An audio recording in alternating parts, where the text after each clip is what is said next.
네, 뉴욕장 밀렸지만 결국에 내부적으로는 실적 잘 나오고 있고요. 이제 그 가운데 악재가 우리가 모르는 악재가 아닙니다. 계속해서 알려진 악재가 시장을 누르는 그런 흐름이 나옵니다.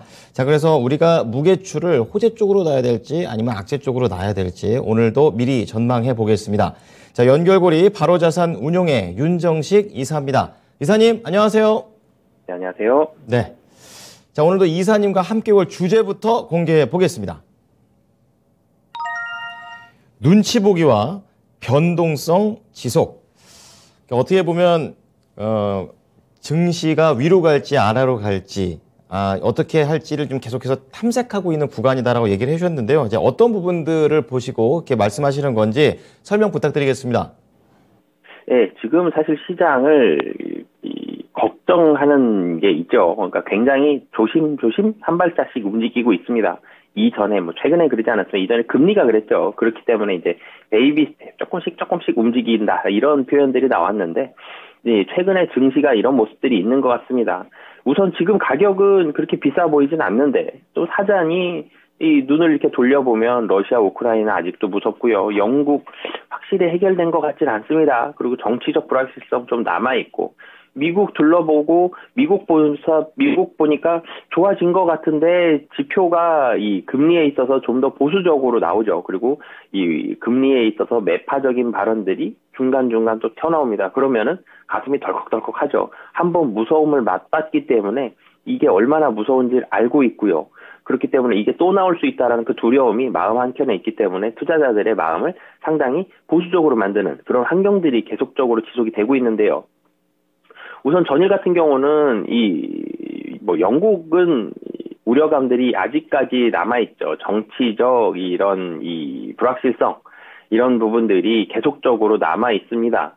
트러스트 총리 사임 압박 계속적으로 되고 있고 내무장관은 사임을 했고 여러 장관들이 이전에 존슨 정부 때처럼 계속적으로 사임을 하고 있습니다. 그렇게 되면 이 정책에 대한 연속성이라든지 어떻게 가야 되는지 방향성이 좀 우왕좌왕할 수가 있죠. 주식시장에서 가장 좋아하는 건 실적이 나빠지는 게 아니라 불확실성이죠. 이 불확실성이 영국은 아직까지 남아있는데 이 정치적으로 우선 한 방향으로 딱 잡고 그 방향으로 나아간다 그러면 차라리 이게 이 주식시장이 좋지 않은 방향이라고 하더라도 크게 한 방 맞고 그리고 다시 한번 반등할 수 있는데 이게 이쪽도 저쪽도 어떻게 갈지라고 좀 고민을 하는 모습들이 보여진다라면 이 불확실성이 있다라면 시장은 다시 한번 망설일 수밖에 없거든요. 이런 모습들이 영국에서는 나오곤 있지만 이 베이지북이 우선은 좋았습니다. 베이지북에서 경기에 대한 자신감 그리고 물가가 완화되고 있다 이런 부분들이 부각이 되면서 전체적으로는 달러가 강세였다가 강세폭이 줄어들었습니다.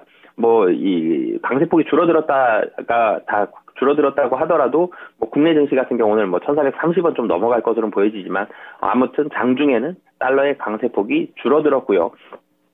지수도 결론적으로는 종가는 하락으로 마감했지만 지수의 하락폭은 줄어들었습니다. 장중의 움직임이 결론은 마이너스지만 장중의 움직임은 긍정적인 모습이 나타났다라고 보여지고요. 그리고 무엇보다도 국내 증시의 가장 좋은 모습은 이 ASML 호실적으로 인해서 반도체가 전체적으로 분위기가 좋았습니다. 시간으로 랩리서치도 좋았죠. 그러면서 ASML 당연히 상승해서 6% 넘게 상승을 했고요.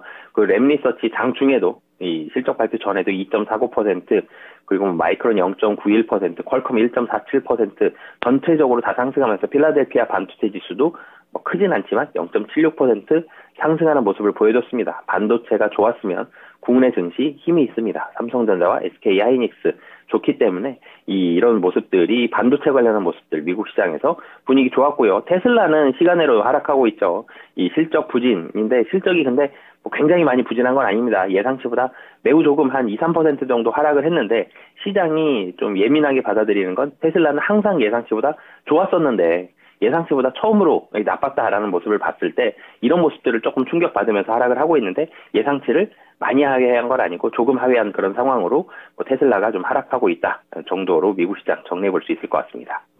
네.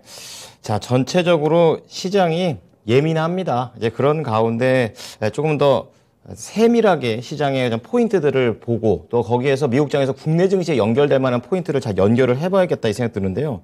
자, 그럼 국내 증시에서는 앞서도 반도체 얘기도 잘 해주셨고 어떻게 좀 연결될까요? 어떻게 보이세요? 우선 미국 시장이 다 같이 상승을 하고 다 같이 하락하는 모습이 아니라 최근에는 이 선별이 되어 있는데 원래는 이런 예민한 시장이 아니었을 때는 어닝 시즌은 이 미국 시장에서 이 시장 자체가 분위기가 좋았을 때가 좀 더 많았습니다. 근데 이번에는 좀 달라지고 있죠. 미국 시장도 그렇고 한국 시장도 그렇고 상단은 막혀 있습니다. 막혀 있는 상단 안에서 차별화를 해야 되는데 실적 나쁘면 가차없이 하락하고요. 실적 좋으면 상승합니다. 시장이 예민하더라도 ASML이 대표적이었죠. 뭐 이런 부분들이 있기 때문에 실적에 대한 중요도 올라가고 호실적 종목들 국내 증시로 왔을 때도 상당히 좋은 모습 나타날 가능성이 높다. 특히 외국인 수급에 있어서 좋다라고 보시면 되겠고요. 이 외국인 수급은 지금 13거래일 연속 순매수인데 반도체 분위기 좋았었기 때문에 이 13거래일 연속 순매수의 1등 공신이 삼성전자, SK하이닉스, LG에너지솔루션 이 세 종목이었거든요.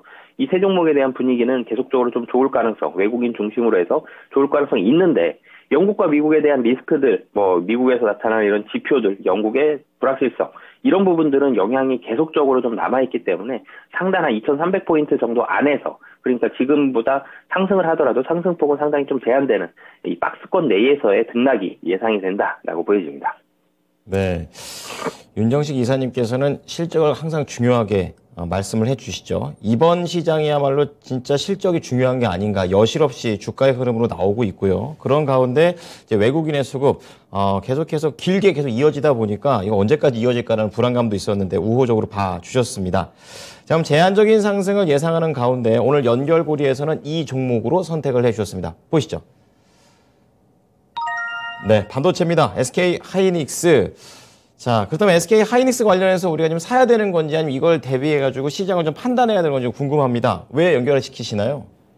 우선 반도체주들이 많이 떨어졌죠. 미국도 많이 떨어졌고 한국은 더 많이 떨어졌죠. 삼성전자도 그렇고 SK 하이닉스도 그렇고. 근데 주가가 많이 선반영되어 있습니다. 예, 뭐 한 번 더 말씀을 드리겠지만 반도체 같은 경우는 한 6개월 정도의 실적을 땡겨와서 주가로 반영을 하는데 내년 1분기 이후 한 2분기 정도부터 가격 실적에 대한 반등이 1분기는 좀 어느 정도 맞춰가는 모습, 2분기부터는 이제 실적이 좀 반등하는 모습이 나올 것으로 보여지는데 그렇게 본다라면 지금 SK 하이닉스 저점이 9월 30일이었거든요. 대체적으로 반등 시기가 실적 반등의 시기랑 좀 비슷하게 좀 맞죠. 주가에 거의 다 반영이 되어 있다라고 보여지고요. 그리고 또 한 가지는 미국 시장에서 반도체 관련한 종목들 분위기가 좋습니다. 실적이 잘 나왔고 그리고 뭐 주가도 그렇고요. 전체적인 분위기도 괜찮기 때문에 그리고 그 미국에서의 좋았던 분위기가 한국으로 와서 외국인이 이 국내 증시는 13거래일 연속 순매수인데 하이닉스는 더 많이 샀죠. 9월 28일부터 하루도 빼지 않고 매수를 하고 있습니다. 뭐 이런 부분들까지 봤을 때 외국인들에 대한 국내 반도체주의 분위기들은 앞으로도 좀 괜찮을 가능성이 높다라고 보여지기 때문에 좀 연결을 해보도록 하겠습니다.